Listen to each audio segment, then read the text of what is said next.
What's the most change you ever had on you at the hood? Not only that, like, what's the most change you've ever Coinstarred? Like, you in a bind and you pull out the life savings of change? Yeah. What's the most you got on that Coinstar? I don't. You've never Coinstarred? No. It's never been that down bad for you? My family has, but like. But you didn't take part in the. You also didn't look. You said I didn't want to know. Nah, dog. See, here's the thing though. Like, all right, so like, we know Pablo, and like, you know, he just opened my eyes to how they be playing you. Okay, how Coinstar be playing you? Yeah. Okay, what did he say? You know, just interest rates, whatever, nerd stuff. I don't know. Okay, so Pablo told you from early on, don't be Coinstarring. Yeah. Just put that change into Bitcoin. No. Oh. Yeah. No, I don't know. Shit, man, I don't know. So I mean, I've seen, dog. I've pulled up some $50. I done pulled up with some $50 Coinstars before, dog. Yeah. Just all in change. Just be like, where's it going? What's going on? These are all before trips. Well, and then like okay. So this is the thing that pissed me off about Coinstar. I got them confused. I thought you were talking about like those like quick loan places. Oh no! I now understand what you're talking about. Okay, I'm talking about Kroger. the coin machines. Yeah. Pull up to Kroger. All right, I did it once. They got me once. All right, Ziploc bag full of coins. And then I knew how. They took like $5 from me, bro. How much you end up getting though? Like 20. I was pissed. That's wild. No, it wasn't like 20. It was like 10. And like, and they got like half of it. I remember it was something crazy, bro. It was like I was like, never again. I could just like go to the bank and be like, I need change. Is that how it works? Because that's the official way? Yeah, the official way is you just like buy the little paper thing and you know you. Oh, but see then how? Okay. And then you're like, yo, how much are those paper things going to end up costing you? And then how much time out of your life you have to calculate that hours up? That's where the convenience comes in. Yeah. Yeah, I mean, that's a lot of time out of your day to be. Dog, I try not to carry cash like that. That's why. That's the craziest thing about. You developed coins over time, and usually when you're pulling, I know. Yeah, when you develop coins over time, but when you pull up to the Coinstar, you're like, damn, I'm breaking the piggy bank. You don't got time to go like, nah, you're like, damn, this is one of the last resorts. I only be having coins like that though. Like I know because I'll pull up to like let's say I need coins and then I'll pull up to like the coin thing for like the quick car wash. So like I'll use them for that. Like if I just notice I got a little change on me, you know, I'll mess around, use the tollway. Oh, not after COVID though. They closed that off, but like before. Or like I would figure out ways to use it because I don't like having too many coins out like that. See, I don't know. It would just be like a system. Like if I got some cash and I used it, then I got change in my pocket. Yeah. And I get home, I got to put it somewhere. Yeah. So then it's like whatever that is that starts accumulating change over time. Yeah. Like and especially if you're like Mexican, you have multiple change savings accounts. Like you don't actually have a real savings account. You just have multiple change jars around the house. Yeah. And like I remember when I was younger, my parents tried to build it was like they labeled one of their change jars, right? This was the Disney fund. This specific jar of coins is supposed to eventually. This one's specifically supposed to build up to Disney. Yeah. And like my mom, like over here dreaming about Disney, she throwing coins in there. Yeah. And every day, Roman and I were dipping in that hoe and grabbing ice cream when the ice cream truck passed. I hate y'all. Every time, dog. Bro. The change would never go high enough. Why wouldn't y'all ever let y'all parents be wholesome to y'all? I don't ever want to hear y'all complain ever again, They still bring that shit up. They still be like, man, we used to have change. When they were looking for a quarter, because here's the thing, too, is we would just get the quarters. Yeah. So there would just be like pennies, nickels, and dimes left behind. All the leftovers? Bro. And then if it got real tough, then you like getting 2 dimes and a nickel to make those 25 cents, and it gets a little different then. But but you know, off rip, we're just grabbing all the quarters. So when there was no quarters in the house, you just chasing after the paleta man like that, always, like all crazy, dog. Always, that was the life. You didn't. You just let it pass by. Yeah, I mean, I'd be like, Mom, can I ask something for the paleta man? And she'd be like, No. Why didn't you just grab the change that was already in the house spread apart? So like some of my siblings would like, you know, they'd be the ones that get changed. Because I don't know what it was that, I don't know if it's like being the, I don't know, bro. But like my mom would always be like, where my change at? Where my change at? Oh, she was one of those where that my change at moms. Not like but for some reason, for my younger siblings, they could have the change. But I always had to give it back. I don't know. But you're the oldest, right? Yeah, so like... Yeah, they strict at first. They don't know what to do with the first one. Right. Then they get tired of it afterwards. Yeah. Like, the further down it gets with kids, like, the least rules they got put on them. Right. And then the baby just stays the baby, so they get that overprotection. But usually, it's like the first one got to deal with all the bullshit. Yeah. Because that's when, like, they care about being a parent. That's when they, like, you know, are in it. That they're, like... heart's still in the game. Right. Then after those 18 years, or like after dealing with that and they have someone else, they're like, yo, we don't have to let something slide here. Cause that's just too taxing emotionally. And to be trying to be like, you know. Yeah. So like, yeah, man. So, I mean, I would just take it from my younger siblings. But should we just get started, dog? Yeah, let's just, we got to chop it up.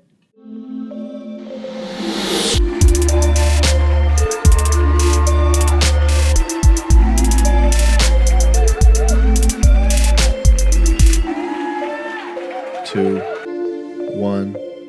Welcome to Two and a Half Citizens Podcast. I'm Zen. I'm Lil Zane. Your voice got significantly deeper during this intro, dog. Yeah. It seemed like. Well, because now we like actually going in. Like now we on. Yeah. So for start, let's get into like a few things. Like, what kind of music do you usually listen to? Like, are you a music fan? Yeah, you know, I like music. I like all kinds of music, to be honest with you. Last week, we discovered you like Dominic Fike. Yeah, but I actually started listening to a little Dominic Fike. Yeah. Kind of gay. I'm just kidding. I vibe with it. No, but yeah, it is kind of gay, but like, you vibe with it. But it's a vibe. Like, you driving down the road being like, I could see myself riding with men in this car to this. Yeah. You know what I'm saying? Yeah. Like, with the homies, bro. I can see myself getting ice cream with the homies to this song. Yeah. Exactly. You know what I'm saying. I could see myself shopping for J's with my homies to this song. Yeah. You know, like, I get it. Yeah. I get it. Exactly. But what else? No. But, you know, we did discuss, like, the streets. So, you know, I drill music, all the hip-hop genres. Okay. You know, gotta shout it out to the Mexican music. You know, some so Chente. Like, okay, like the bunny and stuff, or what? Some Bad Bunny, you know. Okay. He ain't Mexican, but that's like Latin music. Yeah, well, no, that's American music, though. I can kind of mess with. Let's get that clear. That's American music, dog. Yeah. Okay. All right. That's patriotism back. All right. Patriotism is back. That's American music. Yeah, so everything you heard Puerto Rico does, America gets to take responsibility for. You heard it here first, bro. America back, patriotism back. But anyway, and I can mess with country a little bit. It depends. Maybe like the old school. Okay. Not the newer stuff.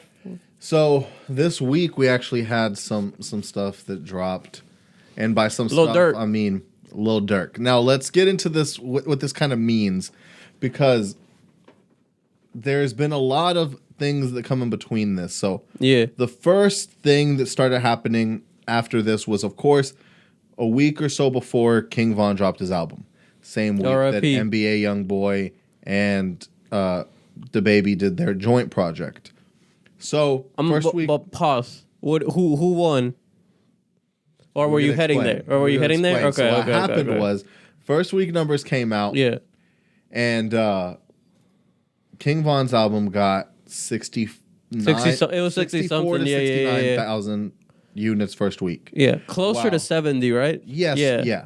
So it's probably 69. Yeah. While DaBaby and NBA YoungBoy got a whopping 29K first week. Which DaBaby responds with, man, that's a M. That's a couple of them. So he's still making it seem like this is a win. Mm-hmm. So, I mean, here's my thing was like, when if NBA YoungBoy has such the big fan base. Now, don't get me wrong, he did indeed get blackballed by Apple. I'm seeing this like I watched this 100%. 1,000. You see what happens when you do that to a DSP. No, I mean like Spotify, you have Apple. Like we were able to see right then and there. YouTube gives him a fair shake because YouTube's his platform. Mm-hmm. So we saw physically what happens when you diss a big DSP like that. They don't play. They just said, all right, cool, we're just not going to fuck with you for this release. Yeah. It really did cripple the release. And he can't complain about that because that's something he chose to do. And in my mind, he probably thought his fan base is so crazy that they're going to buy it up regardless. Yeah. And I don't know if it would have just been a YoungBoy tape, if it would have done better, or if people were like, DaBaby, I'm cool on that shit. Like, it's making me kind of question DaBaby to be like, I mean, I heard enough songs by them too. I don't need both of them. If it's just a YoungBoy song, but he's like doing this thing, I'm cool on it. Yeah. I don't know. Usually you would think getting both of your fan bases would do something more for you. Mm-hmm. Then we get March 11th come and Lil Durk drops his album. 7220. I'm like, why is it 7220? That's his grandma's address. Mm-hmm. So that's where everything comes back to. In the $1 Million Worth of Game podcast, which, by the way, he releases the day before, things get wilding by a clip already circulating of him basically saying the reason there's a bunch of other stuff of why he loves India loyalty. Oh yeah, the body count. The majority of it being her body count being so low. He just says he's very petty. Yeah. And he goes, he's super petty. He'll get mad at things from 4 years ago. Yeah. That clip starts circulating. The second that clip circulates, I'm like, where can I get the podcast? Yeah. It's not out yet. So that's a perfect promo run for everything. The podcast drops. Mm-hmm. He is in Chicago. He tells him, hey, yo, come to Chicago. He is in the trenches. He's got all of his dudes back there. It's like 20, 30 dudes, no chairs. Yeah. It was mad weird. They were all just like standing around and shit. It's $1 Million Worth of Game podcast. Yeah. And Lil Durk puts $1 million cash on the table. What are your thoughts on that move? It's hard as fuck, bro. I thought it was hard when he started getting more into detail about how broke he was, even when he was supposed to be successful. Yeah. How that stuff was getting him on the internet. When in the album he's talking about $1 million worth of cash is his motivation. Yeah. So it's like if you got the guys with you, put $1 million cash and be like, look what can be accomplished. Like out the trenches if you work really hard. Yeah. Now it's wild and dangerous because you in the trenches where nobody has money and you just pull out $1 million. Now, if he did that, do you think afterwards he should do a Mr. Beast Steve Will Do It type video and just start giving money out in the streets afterwards and build even more promo? No, I think he should take that $1 million and do some like 50 Cent Ja Rule type shit and like buy like young boys like if he ever starts touring again because he's on house arrest. Okay, I get that move, but like I'm thinking about like there's a way of like I've been getting really into this whole thing of like marketing budget. Like Drake basically did that thing. With like God's plan. There's this much money in marketing. Let's just throw this somewhere else, and it creates more of a buzz. But I mean, he's got $1 million for more drillings.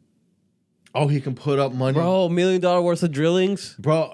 Okay, $1 million worth of drillings. Yeah, that's like, bro. That's some oil shit, bro. Yeah. Like, what type of drilling that's we like doing now? That's like government stuff, bro. That's drilling's gonna take a whole new meaning now. Yo. And I'm not like Anthony Fantanoing this or anything like that, where I'm like looking at these lyrics and being like, oh, he talking about this and this in his life, and I know that he's talking about this and this and that.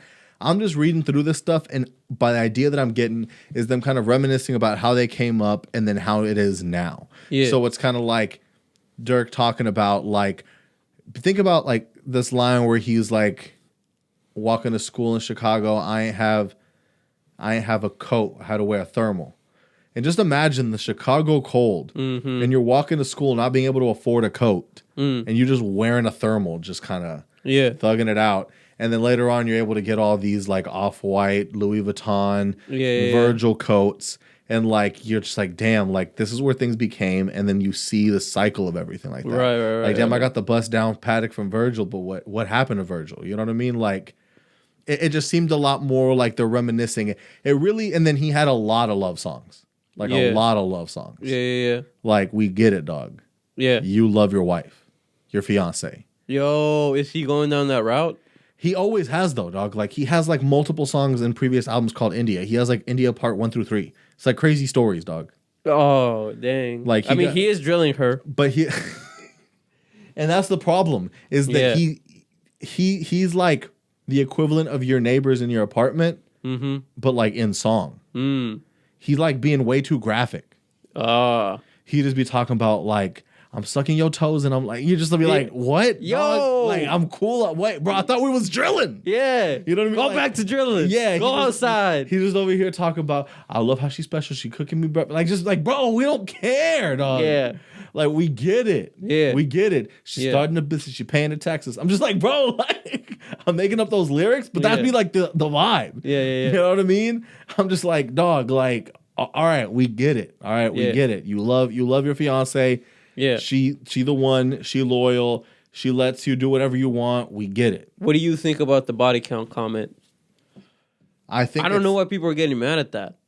People are getting okay, so here it's the body positively, not slut shaming way of life where it's like, which is good. Like the idea it's like what he's saying is not that like he would slut shame her. It's like I know how I am and like this is just works better for me. Of course. But like that basically is again setting those unrealistic expectations. So it's like everyone says like you want a girl who's freaky, but you want her to like never been freaky before. Like how are you gonna expect that? Yeah. And it happened to work out for him, but it's like you want a girl like you want a girl that's bad, but no one's touched. Like how is that? I mean, bro, like everyone wants contradictions. Like think about like girls want the hood dude that's also gonna provide for them. Yeah, okay. You know, let's get into it. What else do they want this unrealistic, dog? I mean, I don't know. That's just the one. That's just what I had off like top. Picking up your plate, dog. That's unrealistic. I feel like picking up my I pick up my plate, dog. Bro, what? You're setting unrealistic expectations for men. You're part of the problem. Why? Saying things like that, dog. Yeah. What's next? What's next? They want us to take out the trash. Wildin'. Why is that wildin'? What, bro? What are you talking about? Nah, you're right. We Mexican. Like, no, we burn it, first of all. Yeah. No, but like, what? Come on, let's get into some more of these unrealistic expectations that women be setting on men. I literally can't think of any off what? Rip. That's the only one I had cocked and loaded, okay? I didn't know you were going to want to elaborate on this. How about the fact that we be always having to be the one to pump the gas? Sometimes it's cold outside. Sometimes I want to be in the heat. Yeah. Sometimes you're the one that's driving, so I got to pump the gas. You were the one driving around all week. You were the one going to work every day in this car, and all of a sudden I got to pump my own gas, and then I got to come and pump your gas too? Yeah. How about the fact that I always got to drive? Ain't that so unrealistic, dog? Yeah. These are mad unrealistic expectations that women be putting on men. Yeah. Like, I feel that. And you know what? And I'm glad that we're finally bringing this up. Yeah. I'm glad that we're finally bringing this up because I think it's time. Yeah. I think it's time that we break down these unrealistic expectations and break down these gender roles. I'm just saying that everybody has unrealistic expectations on things. So like, I mean, whatever, like it is what it is. You know, like I mean, like obviously it's in every relationship, it's something you're gonna have to talk about, but you know, like yeah, and that's the thing is like if that's his thing and like I get it, but then at the same time if you're petty and you have basically whatever it might be, trust issues or what, then that's something you should work on for yourself. Now I get if you're it's also like have the same energy back towards you, you know. Well, that's the other thing is obviously his whole songs are all about just different girls he's talking to, and I feel like I've understood his writing process a little more by like listening to these interviews and kind of like getting to like what the idea of him being the voice is. And it seems like he was talking about this in the interview of just being like he's in the studio every day. Yeah. So every day he's in the studio like a job, but then he'll be like talking to one homie for like 2 hours. Talking to another homie for like an hour. From all of the homies from the hood, like he's talking to them, he's seeing what's going on, he's like keeping up with everybody, and he's hearing these stories of what's going on out there in the trenches. He's like feeling that energy, he's feeling for his homies, he's feeling for whatever's going on in whatever which way, and then he has that energy and then he spits. There's beats playing, he's like picking things, oh, this is the one, I'm feeling these emotions right now, I'm right here, speaking the things that like the hood is dealing with. Yeah. Like, I'm speaking for the hood because I'm hearing everything that's going on. I'm being put into the loop. And then even in the album, he basically is talking about having the homies in there, and like if the homies aren't not in their head, then he deletes that shit. Because if I'm talking about shit you're living and you're feeling it, then the whole world's gonna feel it. Yeah. But if you're not feeling it, then no one's gonna feel it. So the second that the homies aren't bobbing their head, delete. Yeah. And like, that's where I'm like, okay, when you're dealing with things, it's not always what he's going through. It's not always him drilling. It's not always X, Y, and Z. It's not always his girl. It's not always his girl. It was someone else's girl. Someone was pulling through doing this stuff. And that's the way that he gets the art. And that's the kind of stuff that we want to listen to. Yeah. But like, people just be so like, nah, bro, you was talking about cheating. You was talking about fucking that girl in that song, dog. Yeah. You was talking about it. Like, you said that shit, dog. So it's kind of like, it's interesting to see like such a diverse, like this was album in the sense that it's not like mixtape of a bunch of just drill songs. It's like we're going to put a full body of work that everyone's got something that they can listen to. Yeah, no, I like that. But again, and like that's what I'm saying, like, but to end on that whole like body count thing and people being upset, like I just think like we all have unrealistic expectations. It's not like he out here telling people to work. Okay, so we get into that. And saying that they fucking lazy. So let's... All right. Kim Kardashian has recently been making some headlines because of comments that she said that some people find appalling. Yeah. She told people that if they want to get successful and do... like be successful in life and do the things that they want and follow their dreams, that they have to get up and work. Which is correct. Like, right. Nothing that she said was wrong. Is how she said it, and she's got to understand who she was. Now, if she would have gone like, you got to understand that I got this opportunity by putting in, you know, the work, you're not looking at it. You're missing the joke, you know, by putting in the work.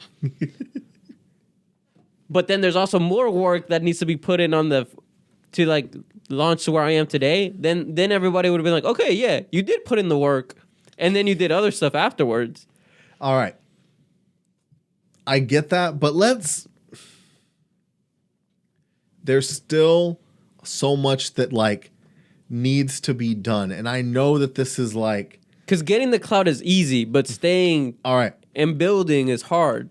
Why was it a pop when it was? I think there's a lot of luck or a lot of right place, right time. But also, like, how did she manage to get with Ray J? She was doing work before. She was working for Paris Hilton. Yeah, she was putting work in on the ground, which is like, I think it's really crazy to just reduce it to like the sex tape went viral and then that's it. Yeah. Like, look at us. Let's just say we had, I don't know. Our sex tape? Something like that happens tomorrow, right? Yeah. And we find out that you hooked up with Nancy Pelosi and the video came out. And, you know, how did you get in that room with Nancy Pelosi, though? Well, you know, I was a child. And she is a 1%er. And she was trying to suck my blood. Right place, right time. And then guess what? Yeah. You could have been like, hey. They lured me into this pizza place. And then you tell her, my main vein is not in my arm. Yeah. But actually somewhere else. Yeah. And then there is the work. There's more work to just be put in. Yeah. You know what I'm saying? Like for one, they had to turn the camera on. She had to perform for the camera. That's a lot of work in and of itself. Yeah. It's a talent to keep people wanting to come back for more. Right. How many people's sex tapes have been leaked that don't have any replay value? Think about all the sex tapes that you've heard that have dropped. I can't even think of a popping one like that. Yeah. And sex tapes, like A$AP Rocky had a sex tape that dropped for like a week. That they were alleged was going on. No replay value in that. The whole point was that it wasn't good. Yeah. That was the whole headline of it. Yeah. So it's like... I mean, Kevin Hart's is pretty crazy, but it was more because, like, he was married and it wasn't his wife. I've never seen that go anywhere else. Any more replay value? People no. Yeah. It's more of like for the scandal's sake and then now it's over. Yeah. But, like... For her to basically have an organic sex tape to be like, people wanted to see that, and it blew it up enough to then be like, enough dudes watched it to be like, That's the girl from the sex tape. Yeah. Like, enough dudes had to see it. Like, I started noticing this shit on the low when it comes to porn stars, right? Mm-hmm. You probably, I don't know how you are with that, but I don't know if you relate to this as much. But basically, there'll be a poppin' porn star that you'll be seeing on the hub or whatever, and then you'll be like, yo, this girl the one, and then you start kind of being like, this is the girl. And then, like, you see she got a lot of views and stuff, but, like, that's where it ends. Mm-hmm. And then you hear her name out in the wild, and you're like, wait a minute. And then you, like, give yourself away. You know who she is, too? Yeah. Then I go online, I'll be like, this bitch the most popular porn star in the world. Yeah. You know what I mean? Yeah. But, like, no one's talking about her because then you're outing yourself. Yeah. So many dudes had to collectively out themselves for her to be popping. Yeah. That takes some skill.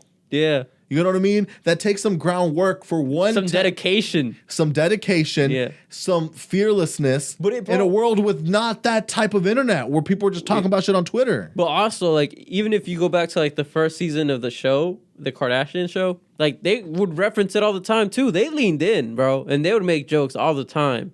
But the thing is, it's like knowing to use that and knowing that that's going to be the thing and then catapulting off of it. Yeah. Because and capitalizing off of it in the right way. Yeah. Because sure, you could like monetize a sex tape and she can go into porn and she can sell some merch and then her career can fizzle out in a few years whenever like it's a wrap. Before, like, think about like Stormy Daniels. You got to like have sex with the president later on in life to get resurfaced and people know about you or something. Mm-hmm. She said, "We're making this an empire, and we're making this. We're changing the lives of the people around us, and we're changing like the culture as a whole." And granted, they were already rich. Like, you know, Robert Kardashian was OJ's like attorney. You know, of course. But it's also like they was already in Calabasas. They were just like probably like the first street in Calabasas, you know, like nothing really nice. Like to me is like you've seen this a lot of times that when you have kids with a lot of money, they have zero motivation. That's facts. That's facts. They don't want to do anything because everything's taken care of. Exactly. What is motivating them to like do more? I think what motivated Kylie to get more richer than her sisters? I think it's competitiveness and legacy. I think there's more. They understand what the position they hold. Mm-hmm. They understand that they are now like a part of the zeitgeist and they have to keep this legacy up. Yeah. Because like who's going to do it? Exactly. Who else is like, you have like the D'Amelios and people trying to come in and be that. But like these people changed a whole beauty standard. No, literally people will take a picture of them and probably show it to like their surgeon. Like I'm 100%. Yeah. And like they said, give me that, whatever they did, especially when it's like people who are open about what they've kind of done in a way where like you understand, like they break down these barriers, they normalize things. Like it is, I do give her more credit than other people try to give her. Yeah. Because like this woman became a lawyer. What do you think she would have had to set for people to not get upset at the work hard? Because you got to work hard at everything. Like, no matter what you want to do in life, it takes hard work. It takes grind. It takes, commitment. I don't know, man. The thing about her is, like, no matter what, people want to come after it. So if she would have prefaced with the, I kind of, like, did some stuff to, like, get to originally where I got. Then they would say that she's incentivizing people to do something like that in order to get famous first, and she's like telling young girls, just like make a sex tape and then you'll pop.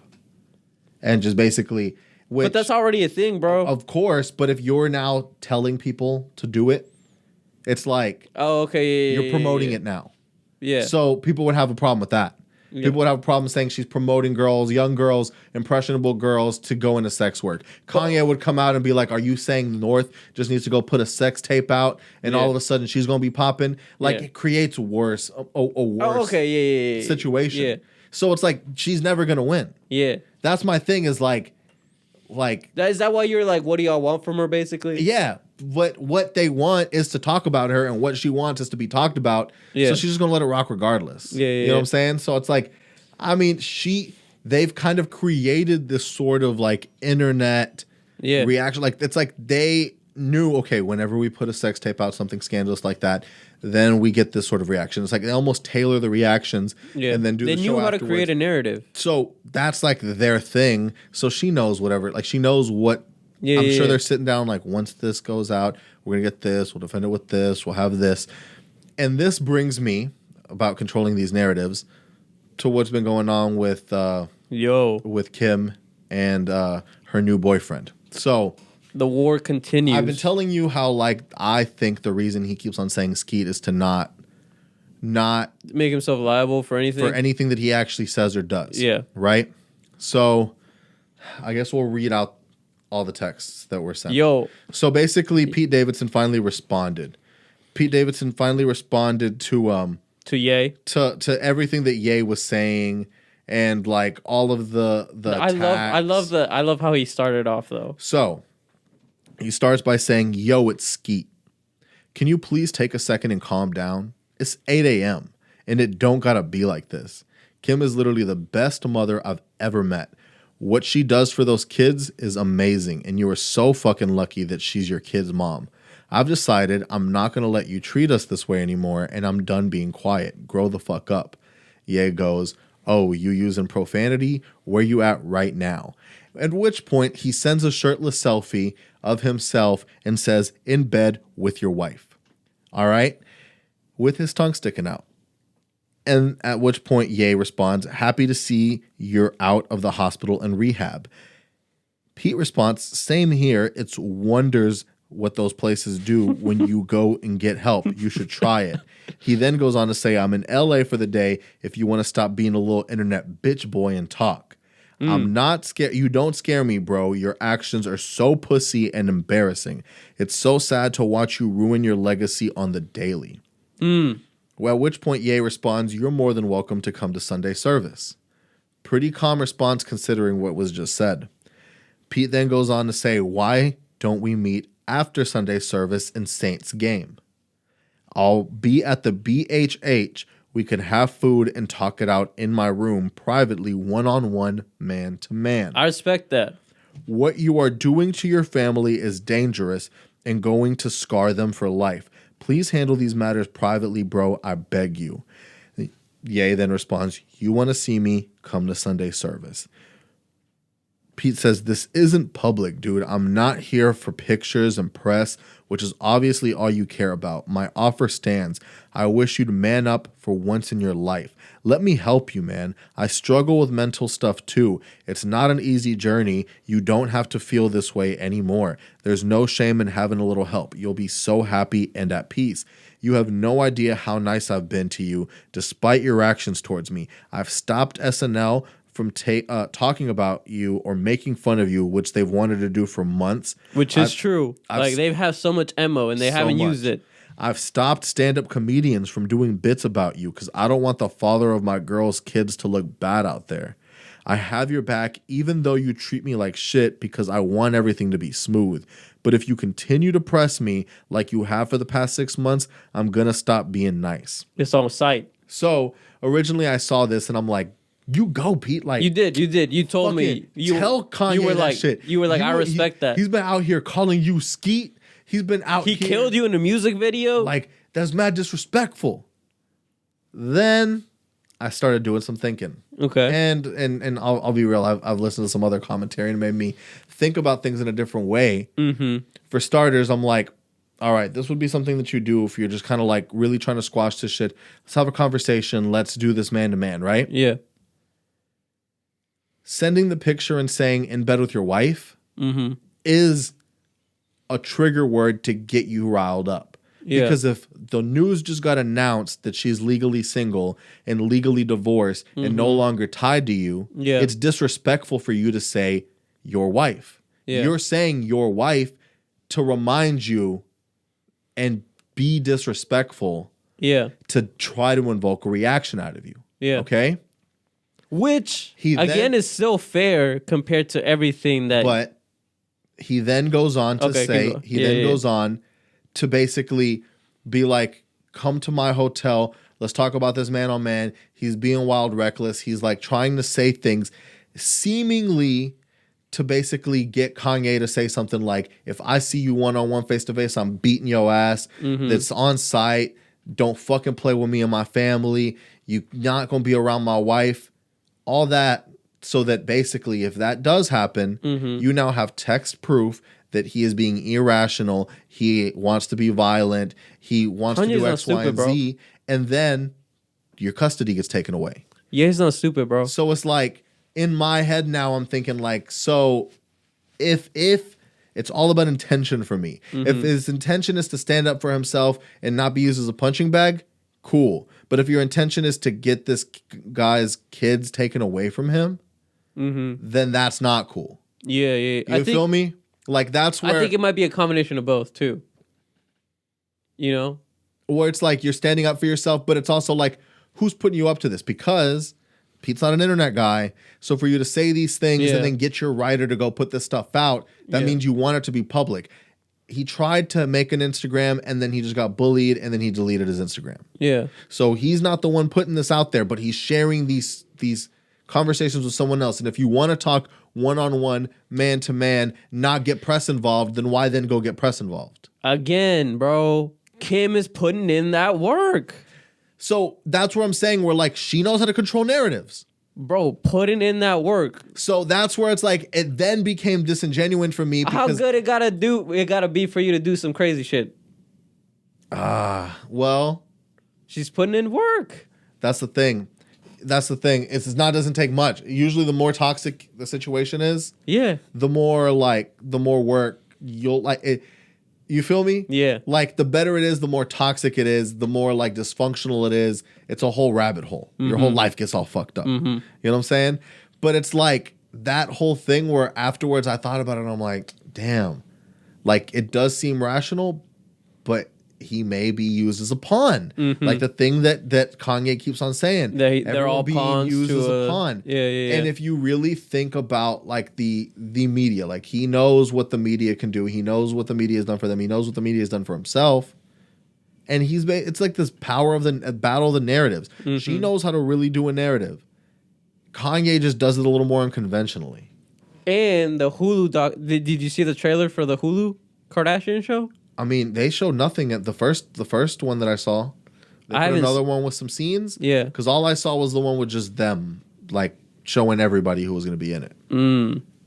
But yeah, no, dog. I think you're onto something. I think with all of this, you're always like partially right. And then like far off on some other shit. Yeah. But good for Skeet for standing up for himself. But it's like, also, like I said, anytime that he's going to say something, it's going to get the biggest look. Yeah. So the fact that this was put out this way, they also made themselves Instagram official this weekend. Who? Skeet and Kim. Oh, I didn't know. Which was where a lot of this stuff started happening. It pretty much happened after the... Well, did you understand the backpack thing? I didn't get it. What backpack? Oh, I don't either. So is he saying that like the I don't know if he's saying that the alien is Skeet? So yeah, is he basically insinuating that the alien is in between him and his parents? Yeah. That the daughter's feeling like my mom and dad are being separated by this alien. I don't know. But if you're a crazy person... You connect the dots. Yeah. If you're crazy, you connect the dots. He's picking a good fight, too. Because he's basically like a normal parent. There's things that I agree with. Like don't put North on TikTok. The emo girl thing was a little wild to me. She's quoting song lyrics. But it's whose song lyrics? It's MGK. Who's MGK? Who's boys with MGK? Okay, so the idea might be that Pete's just walking around the house playing MGK, and she's being like, I like this. And then he's like, no, you listen to Jesus Walks. Yeah. You listen to Jesus is King. Yeah. You come to Sunday service. Yeah. Oh, you at your friend's house? Who let her be at her friend's house? Yeah. Like, that's the shit he's freaking out about. Yeah. Which is like, I get it. Yeah. But like, the whole world shouldn't also have an opinion on your parenting style. But like, if that's your whole thing. Yeah, exactly. You're still letting the whole world have an opinion. And like, think about all like I think about like stuff with like my pops, right? You know, like he'll randomly text me, be like, yo, like, like, I remember growing up, like, he'd be like, where you at? And I'm like, school? Like, you know, just like, on some shit like that. Like, you know, like. Which is like, so here's what ends or like up with my friends, it's like, who said you could go? My mom. All right. Here's what happens. When someone who has to have control over a situation isn't around to be able to have control, and you realize that this distance, no matter what you try to put, just doesn't give you all the control.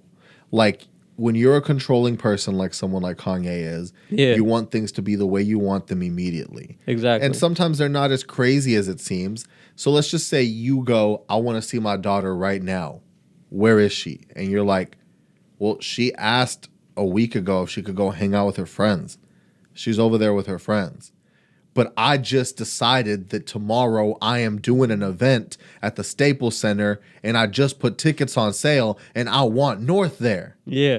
Well, I mean, I don't know what to tell you. She already had these plans with her friends. So all of a sudden, I can't have control of my kid. Yeah. I can't have my kid with me at my event because you're saying that she's going to go hang out with Skeet's niece. Yeah. Or whatever the fucking case may be. Yeah. And it's like, that's a very normal thing that could very well happen. Like, yo, we're at the grocery store right now. Sorry, like, we're not at the house right now. Like, certain things that can happen. And all of a sudden, like, I don't know. Like, they're both the kings and queens of controlling narratives. Yeah. And Kanye will say something like that. And Kim will be like, bro, you was just here picking the kids up for school this morning. Stop wilding. Yeah. You know what I mean? Like, that was literally a thing she said. No, I know. She said that. She's so I'm like, stop acting like this. I don't know. And I don't care enough. It's interesting because he's being wild about this whole control your narrative thing. I just want the all caps back, bro. I just don't know how I'm supposed to feel. Like, there's definitely times where I'm like, he's picking the right fight. I feel you on that. But there's also times where it's like, easy to feel him on the TikTok thing. Yeah, which I think he picked the right thing. It's like when the Democrats go after like immigrants because they feel bad, and then the other ones go after sex trafficking. Yeah, you pick a good cause that everyone's gonna kind of go with. Yeah, you know what I'm saying? And like, because I remember, bro, my girl was on TikTok, and she was swiping, and the Kim thing, and I told her, I was like, yo, I wonder how long it's gonna take for Ye to flip out on this. Next day, I wake up, look at my phone, open Instagram, and I see Ye flipping out about it. See what I'm saying? Yeah. So it's like, they know what they're doing. They're putting out the narratives. They finally took some pictures together, Kim and Pete, and put it up on the gram. And like basically also saying, we're going to shake the world when we do this. Whose car are we taking? That was like the caption was, whose car are we taking? And then a scene from a movie where like the idea is like everyone's going to be watching. Everyone's going to like freak the fuck out. So whose car are we taking? Yeah. Whose gram are we putting this on? Yeah. Kim, they throw it out there, the world goes crazy. The whole point of her is like breaking the internet. That's like the idea of the Kardashians. Yeah. They know what they're doing. But Kanye knows what he's doing too. Like he's not dumb. He'd be talking to paparazzis and shit. Now he's like controlling his narrative in that way. So it's like, I don't know what the end goal is supposed to be here. It just all seems like destruction from the families. Yeah, nothing seems like anyone gains anything. I don't. The thing that made me be like, okay, Ye, like, if you gonna act like you're gonna beat Pete Davidson's ass, then keep that same energy when he texts you. That the way Ye was responding to Pete, and now I guess he had to respond like that because this could be used in a case in case something ever did happen.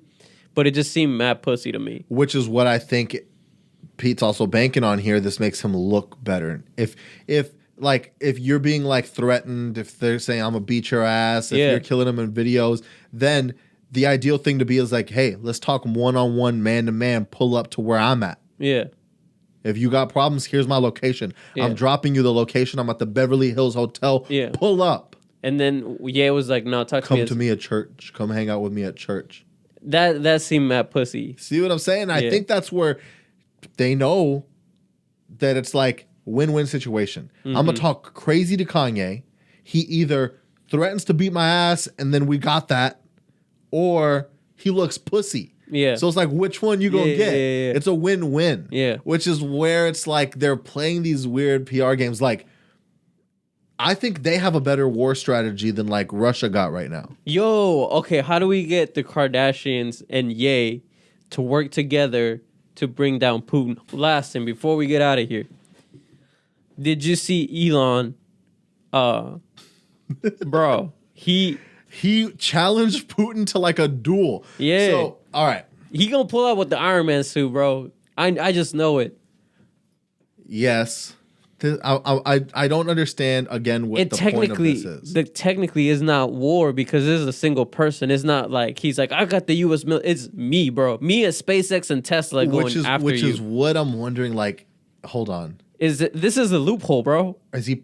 So the thing that he's Elon's a private always done, person. That's the thing. The thing that Elon's always done is do things that should technically be government things. Yeah. And then like be like, how can I myself, like I think he literally sits here and is like, how can I myself make this change? So he's like, how can I help the environment? Well, I'll just make electric cars. Yeah. How can I fix traffic? Well, then I can do the Hyperloop. How can I help communication get better? I'll just do Neuralink. How can I make us multiplanetary beings? Well, I'll just build SpaceX and then take us to Mars. Like, how can I help Ukraine? I'll just give them Wi-Fi. So yes, but it's like, how can I solve this war? Not the government. Not how can I work with the government? Like, sure, I'll work with the government, give them Wi-Fi. But like when I have to work with the government, I'm just a small piece to like whatever they're going to allow me to do. But like, how could I take care of this? Yeah. Well, I could battle Putin and say like, yo, let's bet Russia. So then it's like, I wonder how that works. Like, if this were to go down, now let's just play. I don't think this could ever actually happen, but if this happened, right? It'd be so hard if it did. And he did it. Does Elon own Ukraine? Like, it's not America, right? Like, he's not even an American citizen. He's from South Africa, right? So it's like, what do you do with Ukraine? What does he get to do with it? Now, of course, he'll be like, you people get to live here. Y'all get to like run y'all's country. I give y'all's independence because that'll make him seem like a good guy. Yeah. But I need this area for SpaceX. Mm-hmm. I need these resources for SpaceX. And that's just like what you guys, not like what you guys need to give me, but what I bet you they would willingly give him for giving them his independence, giving them their independence. But it's like he could technically do this with like U.S. So is he pulling up with the Iron Man suit? He would have to. Yeah. He would basically have to like have an Iron Man suit. He would have to do some sort of like. I mean, this is. Did you see the new Batman? Is he? That's what I was about to say. Is he our Bruce Wayne? Like he might be real life like Bruce having Wayne? This money. Like, wouldn't this be the thing, right? Yeah. Like, and he's the only one loopy enough to actually be like, I have all the money. I will be the hero. Yeah. You know what I mean? And then, like that would be, imagine in his little head, in his little kid head, because I still think he thinks with his little kid head sometimes of like what would be crazy. And he'd be like, wouldn't it be crazy if I was the superhero? Like I made all the money and then you know, the world was in trouble. We were at the cusp of World War III. Yeah. And then I single-handedly came and solved it. Pause. But that's wild, right? Because, you know, X equals Y is too young. So it's not like him coming in that way could save the world. Yeah. So he really does have to show up.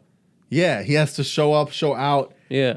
And like that would be insane for him to be able to like I don't because he did this in Russia. Like, in Russian. Like he typed it out in Russian. Yeah. And then said, do you accept? Yeah. Like that it's just a wild thought because I'm like, what is this supposed to do? I don't know. Unless you really are going to do this superhero shit and then like battle one-on-one for this country. What if you lose? I know you have to basically make sure you don't lose. Yeah. But what if we just saw Elon die? Like how wild would that be? But what if he doesn't? No, that's the thing is it's always what if he doesn't. No. But the most probable thing of like a sniper being on Putin's never gonna accept to die. You know what I mean? Yeah. So like what if Elon's playing that game? What if Elon knows like, all right, I'm gonna send a hologram off myself to get sniped. Now and then we actually snipe Putin. I went down another rabbit hole on YouTube. Damn it. And it stemmed with like, do you know who the Nelk Boys are? Yeah. They're like these frat dudes, like a group of like frat party type dudes who pretty much are for like, you know, like the white bros who like support Trump and shit. Like it's pretty much like that's their fan base. Okay. And like Barstool kind of thing? Yeah. Okay. And so like UFC, Dana White shit. Yeah. That's like their boy, right? Yeah.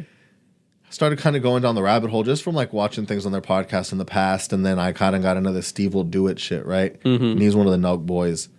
And I'll see things like he'll like, to give you an example of like the kind of thing he'll do is like, you know, they do prank videos, but they also do like giveaway videos. And so one is like buying a truck for the guy who killed Osama bin Laden. I kid you not, I watched this yesterday, dog. They gave him a Ford. He goes, you know, American-made car. He gives him a brand new Ford. Okay.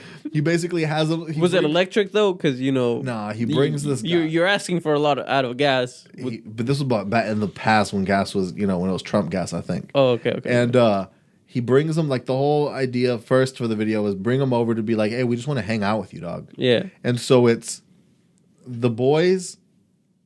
Steve and 6ix9ine. Yeah. Why not? And they're just all hanging out, and he was like, "Man, I appreciate your service, dog." Like, yeah. like, and so leading all this up to basically say that last week they got Donald Trump on the podcast, Donnie T, and it got taken down in 24 hours after getting 5 million views in 24 hours. You did say it was going to get taken down. And I told you, I pretty much, anybody who I thought might want to listen to this, as soon as I saw I know. I said, hey, y'all might not want to, and that's fine. But if you do, you kind of got to listen to it now. You kind of got to listen to it now because it's probably going to get taken down soon. Yeah. This is the first time that he's addressing the Russia-Ukraine thing. He's on a long podcast talking for pretty much an hour. Yo, and they're just asking him questions. There's no one there to basically be like, hey, don't ask that. I love how how you're saying that he was like, if they hadn't, like, he was still on that. He goes, if they wouldn't have, this is what caused him to bring it down. He basically said if they didn't rig the election, which the reason he got taken down is because YouTube has a misinformation on election rule or some shit like that. Because he said that the election was stolen from him, that is what got it taken down. But he also said that if the election wouldn't have been rigged and he would have still been in office, Putin would have never taken over Russia. He goes, Putin would have never done it. Would have never done it. I knew he loved Ukraine. He talked to me about it. Never would have done it. That's crazy. And I'm just like, what? Okay. And he just goes on crazy until he starts, you know, like, and then those windmills. If we wouldn't have invested all that money into windmills, they're super expensive, don't work. They last a few years. By the time they're broken down, no one takes them down. They just move on to another plot of land and then put them up. They look ugly. They mess land up. They don't work. He goes, I filled up whenever gas was so cheap, we were giving people money to take gas. Bro, you're lying. No, I mean, it was a thing when it got negative, like when it got to the point where like they couldn't hold it up. And he goes, but that's because it was a pandemic. Ain't nobody was outside. And he goes, you know, when that happened and gas was super cheap, I got a deal, a great deal. You guys would have loved the deal that I got on filling up our entire reserves. There's salt lakes under Nevada where they keep the oil. Filled it up, had a great deal. I re-upped all of our weapons so that we had the highest caliber of weapons because we had things that your grandfather or great-grandfather would be using in war, in airstrikes. We got everything redone. We got everything restocked. And that sounds cap. You would have loved the deal. And he goes, and we don't want to use nuclear weapons, but the great way to not use nuclear weapons is to have them. and he just goes on to basically say that he prepped us for success and that Biden's administration and their incompetence is what is getting us in trouble. He's basically saying the reason that Russia attacked Ukraine is because they saw how badly we handled pulling out of the Middle East and they saw weakness and they've been seeing weakness in him and thought that now is the perfect time to be able to strike and I because said, we're weak. What did I say to you?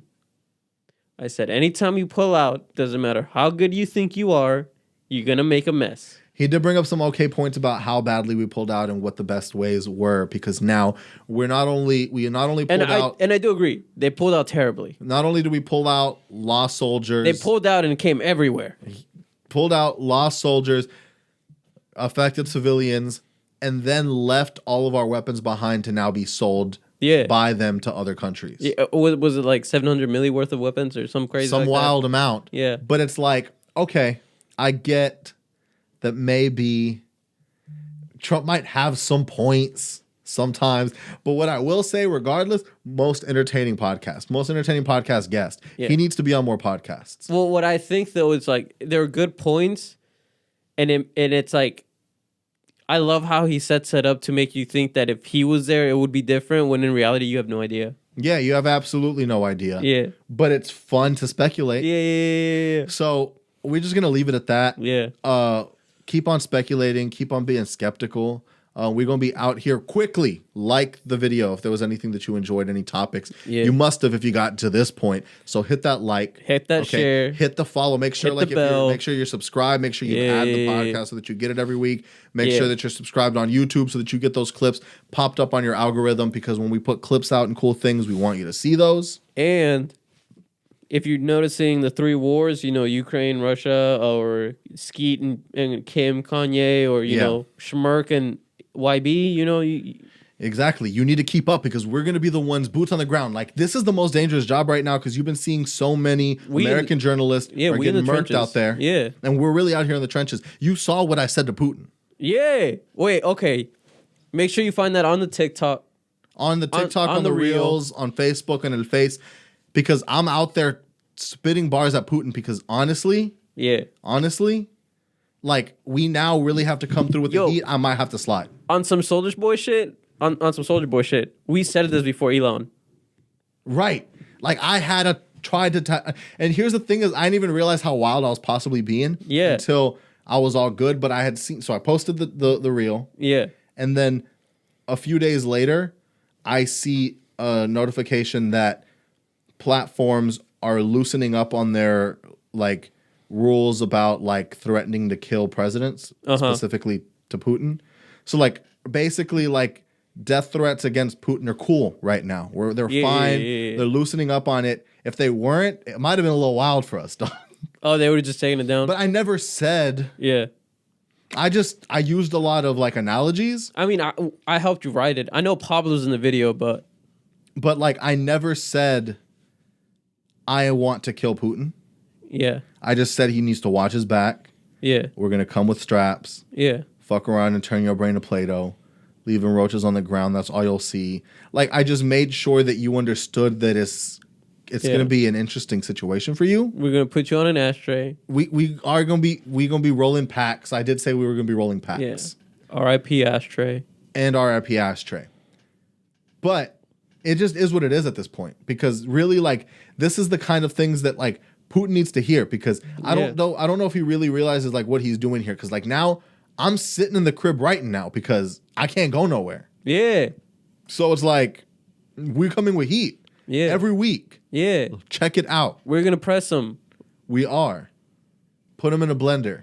But keep on watching, keep on listening, keep on subscribing, and keep on sharing. We're gonna catch you next week. We love every single one of y'all. And we out. Bye.